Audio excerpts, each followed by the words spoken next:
Yo tout le monde, c'est Warton sur vidéo par rapport à l'actu foot et un petit peu parler de ce qui se passe en ce moment. On parlera d'abord de Paul Pogba qui rejoint le Paris Saint-Germain et ensuite de Léo Messi qui est actuellement le favori du Ballon d'Or.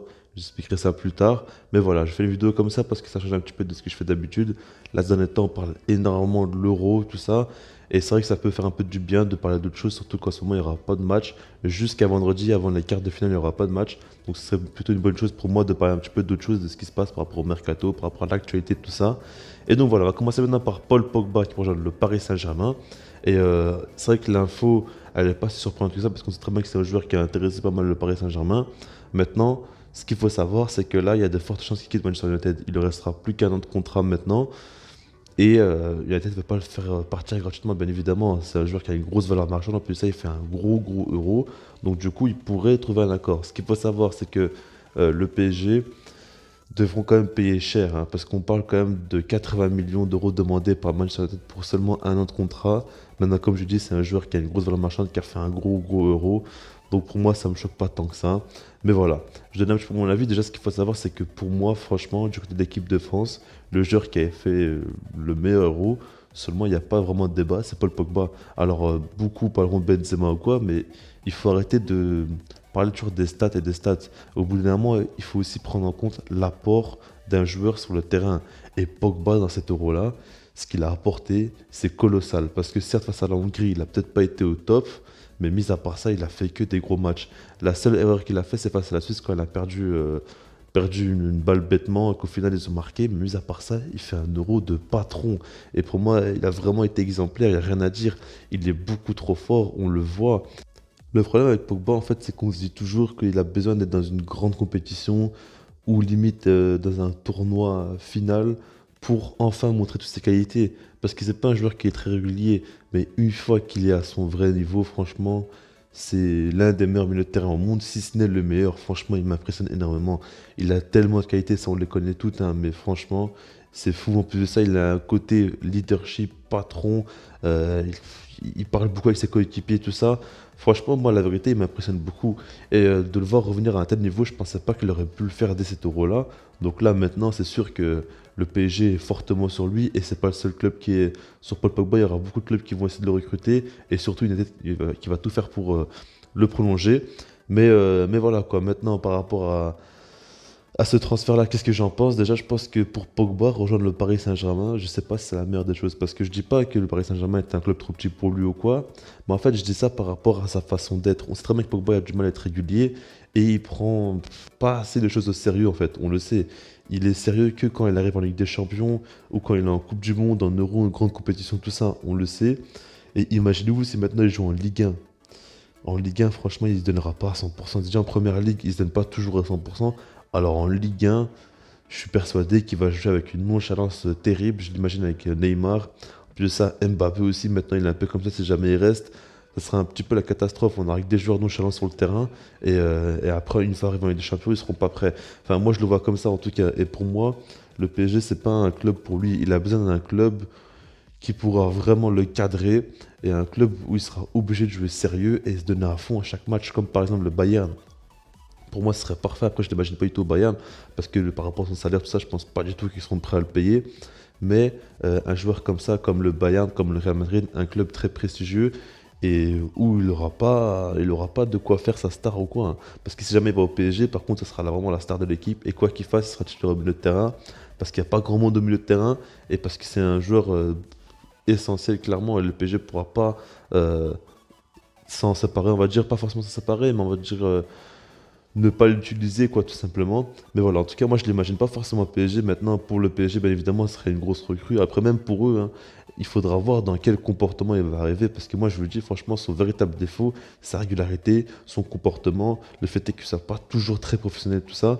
Et c'est ça qui fait que ça, c'est pas un si grand joueur que ça, finalement. Parce que pour moi, il a le talent, tout ça, pour devenir limite un des meilleurs milieux de terrain, pas de l'histoire ou quoi, je vais pas exagérer, mais vous avez compris, quoi. Rentrer vraiment quand même dans l'histoire. euh, et écrire quand même un sacré bout de chemin quand même par rapport à ce qu'il peut apporter tout ça. Maintenant, il n'a pas tellement réalisé jusqu'à présent. Et voilà quoi. Maintenant, il faudra voir aussi hein, ce qu'il pourra faire. Peut-être qu'il va changer. Peut-être qu'au final, tout ce que je dis, ça sert à rien parce qu'il a vraiment eu ce déclic ou quoi. Ça, je peux pas vous le dire. Moi, en tout cas, personnellement, je sens pas trop bien ce transfert-là, Pogba au PSG. Et je pense que pour lui, comme pour le PSG, c'est peut-être pas un si bon transfert que ça. Parce que si jamais le PSG recrute pour plus de 80 millions d'euros et tout ça, et il se rend compte qu'au final, il joue pas à fond les matchs en Ligue 1, il joue que les matchs à fond en Ligue des Champions, ce sera un échec pour eux. Et ils peuvent pas se permettre de dépenser autant d'argent pour au final un échec comme ça. Même si c'est un joueur qui a tellement de qualité qui pourrait quand même apporter une grosse plus-value, ça j'en doute pas. Mais voilà. Maintenant on va passer à Léo Messi qui est actuellement le favori pour le Ballon d'Or. Alors ça je ne vous le dis pas de moi-même comme ça, c'est pas moi qui me suis réveillé en me disant que c'est lui le favori. C'est par rapport aux bookmakers qui ont clairement mis Messi en tant que favori. Par rapport à sa cote, elle est de 3,25 et pour vous dire, le deuxième, qui est Kevin De Bruyne, est à 6,5. Donc il y a quand même une grosse différence et aujourd'hui, il est considéré comme le grand favori. Alors pourquoi il est considéré comme le grand favori? C'est tout simplement par rapport à l'Euro. Déjà en équipe de France, il y a pas mal de joueurs qui auraient pu avoir le ballon d'or, on le sait très bien, comme notamment Mbappé et Benzema.